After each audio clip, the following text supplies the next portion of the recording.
We are at the South Carolina Center for Children's Books and Literacy at the University of South Carolina, and we are an outreach of the School of Library and Information Science, and we do several things here.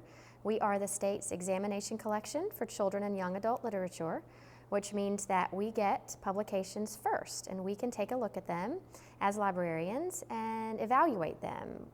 What are the new trends in publishing? How can these things be used in our classrooms? What libraries would be interested in them? And then we work with our college students who are going to be teachers and librarians, and then we work with our professionals in the field, librarians and teachers and parents, on how to incorporate good children's literature into whatever it is that they do.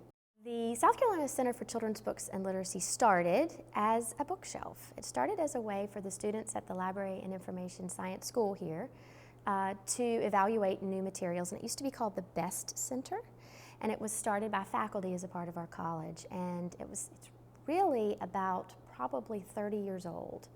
Now, about 12 years ago, the initiative started to grow, and in 2005, the name was changed to the South Carolina Center for Children's Books and Literacy. And as you can see, we have a beautiful space here right in downtown Columbia, and right now we have about 8,200 titles.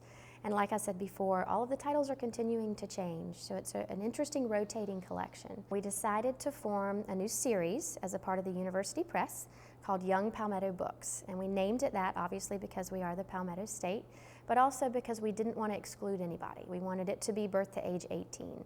We wanted to open it up to children's picture books. We wanted to open it to poetry, young adult historical fiction, and nonfiction. Everything in our series has to be educational in nature. It has to fit the larger mission of the University Press.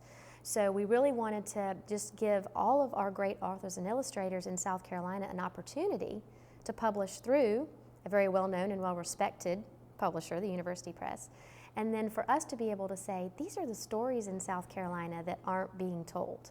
Young Palmetto Books is different and unique because we don't know of any other university presses that are doing children and young adult materials. Now, we know a few have published young adult materials in the past, and so we thought, what a neat opportunity to do this and sort of set a precedent for great publishing for children and young adults. Well, we're really excited. The first one is called Fragments of the Ark by Louise Merriweather, and it is a young adult historical fiction novel about the life of Robert Smalls, who's one of my favorite Civil War figures. He was from Beaufort County, South Carolina. He was a slave, but his story is just remarkable, and he really helped shape Beaufort into what it is today, and so I love that that's our first piece. Anybody who's interested in submitting an idea to us would submit to us a full manuscript for a picture book with a suggested illustration plan. You don't have to have all the illustrations completely finished, but a plan for what the illustrations might be like. What will happen is all submissions come to me, and then our series editorial board will decide, does this fit our mission as Young Palmetto Books, and how do we think this will be an important part of our series?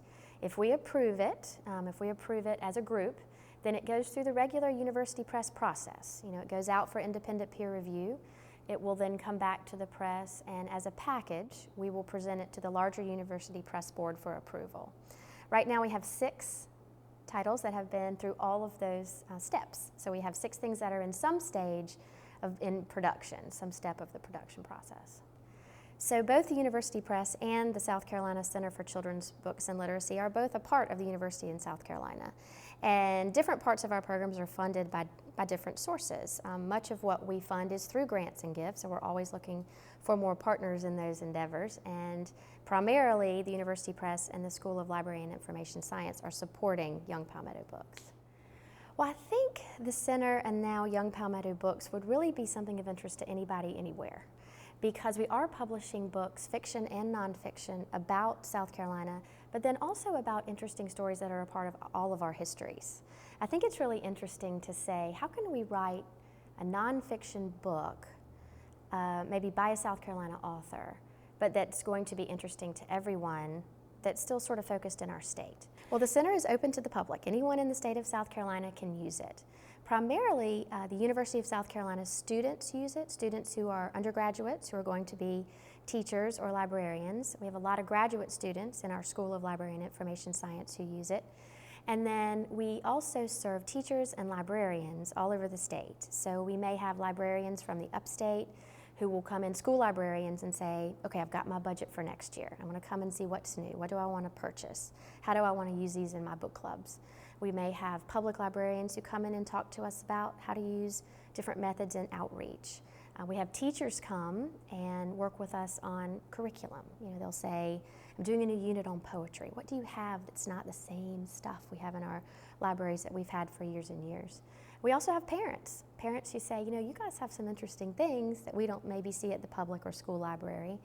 And they'll come and talk to me about, my son is a hesitant reader, or my daughter really loves this type of book. And so we can really one-on-one work with them on book selection and helping them get the right things. We have also the research component. So we do have students, PhD level students and faculty doing research. Our university has children's literature programs as a part of several different colleges, which is interesting. We teach and do research on children's literature in the School of Library and Information Science, the College of Education, and the Department of English. So we have folks across the board who are using children's literature and young adult literature then to go into different areas of research. I think the future of the center is going to be very exciting. We are continuing to grow very, very quickly. We are adding technology to our outreach program, which I'm very excited about, and that's a wonderful fit for Young Palmetto Books because everything we're doing is also coming out in an ebook format. We're going to be adding all of our family literacy programs where we're working with families all over the state on a multi-generational literacy initiative. We're very excited about that. And as far as our center, we continue to grow and we continue to make new partnerships. And so we're very excited about where that's going to take us in terms of impact for South Carolina on a very, very large scale. And what I think is so fascinating and interesting about this is that everything we do, all of these initiatives, which are quite broad, are all based on good children's literature. And sometimes we don't realize the importance of that and of those stories.